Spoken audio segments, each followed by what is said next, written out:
Hi everyone, welcome or welcome back to my channel. My name is Crystal Lee and welcome. If you are new to this channel, hi. On this channel, stay with me here, we do three things. On Mondays, we do Moody Mondays where you never know what video you'll get from me, but you'll always get a video. On Wednesday, we do What We Reading Wednesdays when we talk about books. Hello, welcome to What We Reading Wednesdays. We talk about books out the ass. Anything you can think about when it comes to books, we're talking about it. And then on Fridays, we do Van Life Fridays where I make videos, whether it be vlogging or how-to videos or explanations on how I live an alternative lifestyle in my 91 Chevy G20 van called Ben. If any of that seems interesting to you, then press that subscribe button because I really want to grow this channel to a huge community of people just getting back to playing in life, even though it's been rough. And if you don't subscribe, that is fine. Let me pop up on your screen randomly when the universe thinks you need to hear or see me. With that being said, let's get into this What We're Reading Wednesday video where I talk about my fall curriculum over here. For every one book I finish, I add 5 more to my TBR. There's just so many good books to read.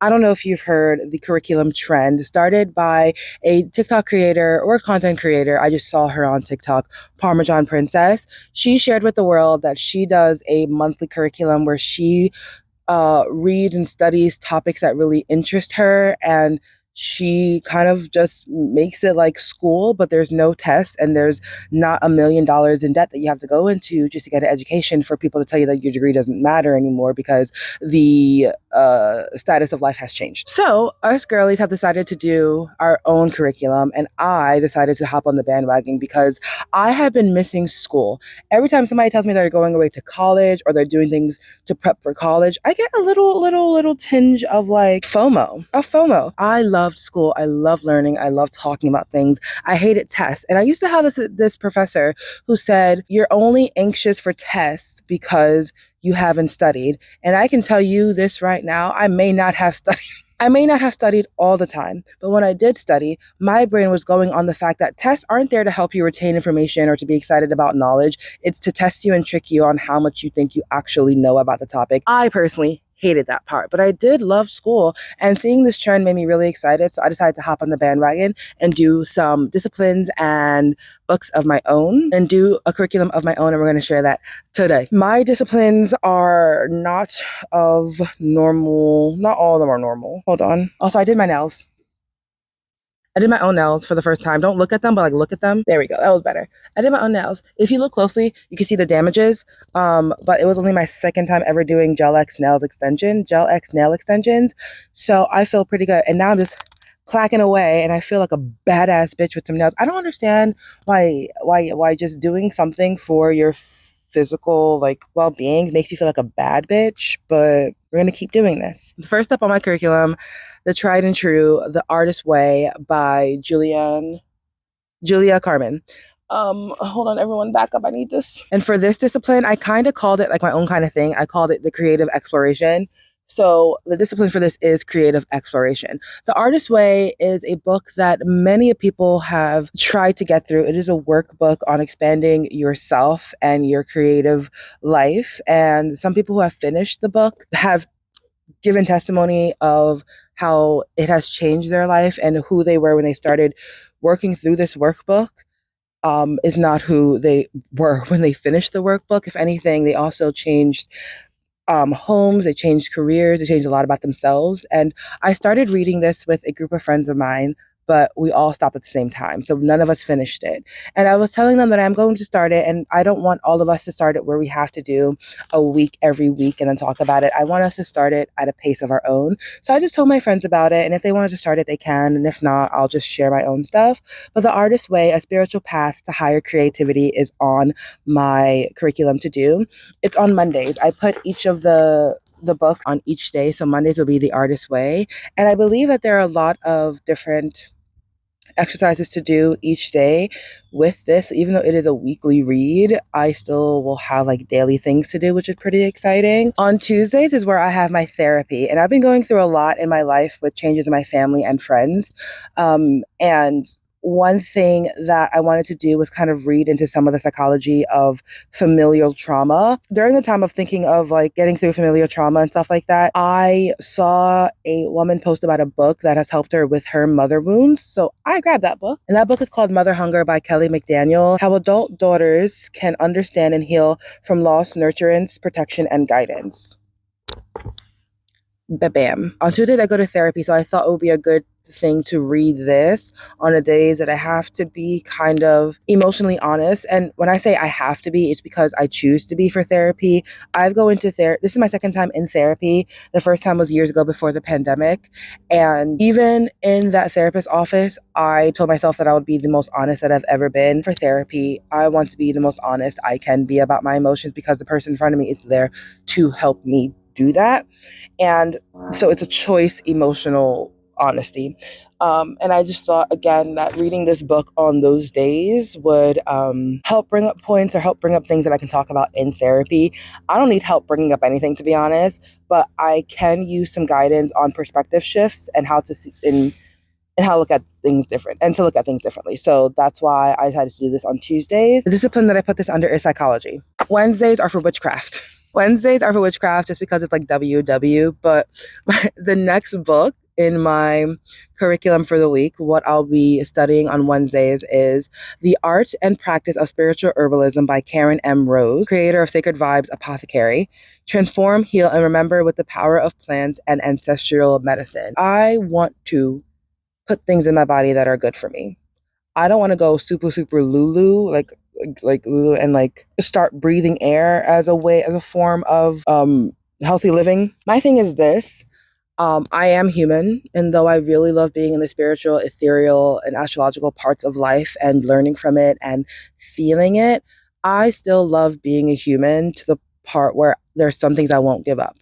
Like, I want to put good things in my body, but sometimes I want a fucking burger. Like, I want to put good things in my body, but sometimes I want some fucking cake. And it's not just what we ingest, like what we ingest food wise. Obviously, it's the energy. Obviously, it's the stuff that we read and we watch.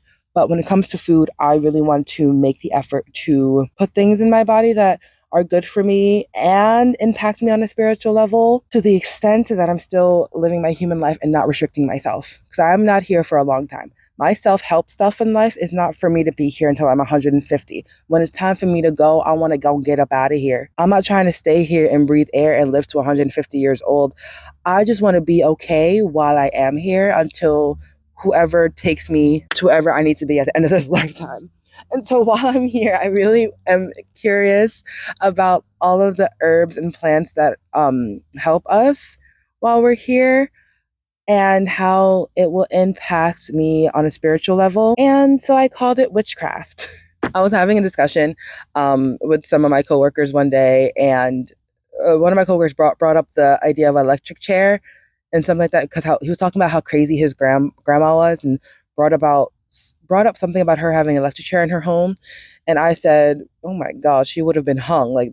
And I said, and they didn't hang her like as a joke because witchcraft and the Salem witch trials, and obviously it was years and years and years and years and years ago. But then one of my coworkers was like, that doesn't make sense. They wouldn't have electricity back then. I was like, you don't know that. You know that what? Because the first time that we found electricity on the books, I said on the books, I was talking about history. So it says that electricity was created or founded or whatever later in life for sure, but that's only on the books. You have no idea when electricity was actually created because bitches be lying. And so think about that in regards to just witchcraft in general, and me saying how we shouldn't trust our history because it's kind of whitewashed at some point. Because we truly don't know when things were started. We just know when things were penned in paper. They might have hung a witch for thinking of electricity. If they were hanging witches, real or not real, you don't think one of these witches would have discovered electricity by now? Anyway, with all that being said, this is called witchcraft. This is for the discipline of witchcraft and witchcraft alone, and you can't stop me. Thursdays, baby. On Thursdays, we have physics and science and physics. When it comes to quantum mechanics, I know that, our battery is dying. Everyone hold on. Anyway, quantum mechanics. I'm a Marvel lover. This bitch want to be Ant-Man so bad. No, here's the thing. Quantum mechanics and how it deals with the spiritual world is something I'm super duper interested in. because I also explained this in another video, my van life video, when I was like showing that the book that I got in the hall in which I got it in. The movie Everything Everywhere All at Once is such a good example of how doing something out of the ordinary can help shift you into a path or timeline that you wouldn't have been in if you didn't do that one thing. In addition to that, harnessing the capabilities that you have in that different lifetime because of that odd thing that you did. That is the same thing with spirituality and manifestation. To manifest something that you don't have, you have to do something that you haven't done before. But I want to learn about the actual quantum mechanics behind that and how it deals with spirituality and stuff like that. Just because I want to know. I know the basics. Basics is I have to do things that I haven't done before to get to the things that I want that I don't have. I know that, but I want more information. And so I was using TikTok as a search tool again, and I found a creator who recommended this book, Alice in Quantum Land by Robert Gilmore, an allegory of quantum physics. And this helps kind of talk about quantum mechanics or quantum physics in a very playful, childlike way. And that is pretty much my entire brand, which is Chance at Life, looking at life as a playground. And talking about how, yeah, you scrape your knee, but guess what? The swings are still there. You can continue playing after you deal with the scraped knee. So the fact that I can learn about quantum physics through a playful, book, I really like, and I'm really excited for that. So that's Thursdays. Fridays, lastly, will be our poetry days. I miss self-expression. I miss writing. There's a whole bunch of notes in my phone and small excerpts in my journal of poems that I have thought of and wrote, but there's so many pieces that I'd like to go back and actually write them out and write them to get ready to perform them, because I really want to do open mics. I want to do so much. It's crazy. To help me write more poetry, we have poetry on Fridays. I have 2 books here. I have Being Beautiful, an inspiring anthology of wit and wisdom on what it means to be beautiful by Helen Gordon.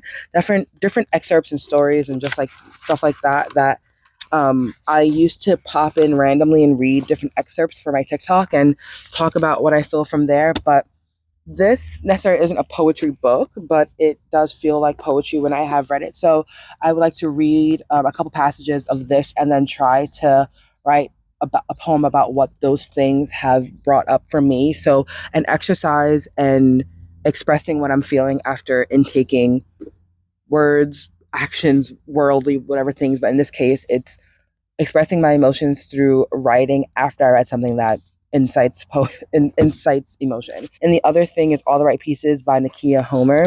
I used to also pop into this book every once in a while and read an excerpt and just be that for the day. It'll be the same thing with this. I want to read a couple of the pieces and then write what I'm feeling about it. And that'll help again, I think. This is all me thinking it's going to help. Hopefully help with my own self-expression. I also may pick up Sylvia Plath's journals. I still have it on my bookshelf. I just haven't popped in to read it, but that'll probably be another book that I pop in and read every Friday and then write from self-expression from there. Those are all the things that I'm studying and the disciplines that I'm studying Monday through Friday. Throughout the week, I also have books that I want to read. The first one is going to be Riley Sager's The Only One Left. This book was gifted to me by my friend for Christmas, and I want to make this my gym book where I read it only when I'm at the gym and I'm walking on the treadmill. At 17, Lenora Hope hung her sister with a rope, stabbed her father with a knife, took her mother's happy life. It wasn't me, Lenora said, but she's the only one not dead. That's the cute little kid rhyme for that. And then lastly, our last it's still summer. It's September 14th, and summer essentially ends September 22nd. And there's this book that I've been wanting to read the entire summer. I just didn't make room for it. And it's A Love Like the Sun by Rhys M. Nielsen. I wanted to read this while I was in California, and I ended up reading a smutty book that the rest of my friends bought at Target. So we read it together. But I kind of want to end this summer with a cool, cute, impactful summer romance, and I think this is going to be it. And even just talking about it makes my heart flutter. I know that sounds crazy, but I just want to read something. I want to read something cute. I'm opening into a chapter saying what we prayed wouldn't be. Anyway, this is another book that I'll be reading throughout the day. I have scheduled myself to read after work. What a better way to end the day than reading a book. I want to read more books during this month and the rest of the year, but for right now, these are the 2 that I have to read for this week and this month. But these are all the books that I have on my fall curriculum. I'm not sure how far I'll get for the end of the year, but this is my fall slash end of the year curriculum that I want to be studying until 2025 is over. If you saw the trend of having your own curriculum and you started your own, please let me know in the comments down below what the disciplines are and what you're studying, like book wise, to complete those disciplines. And I would love to have a conversation with you in the comments. Put these down now. So that is it for this video. Thank you for tuning in. Thank you for subscribing if you did, and welcome to the Chance at Life community. And if you're a returning chancer, thank you. I love you. I am grateful for you, and I will see you in the next one. Bye.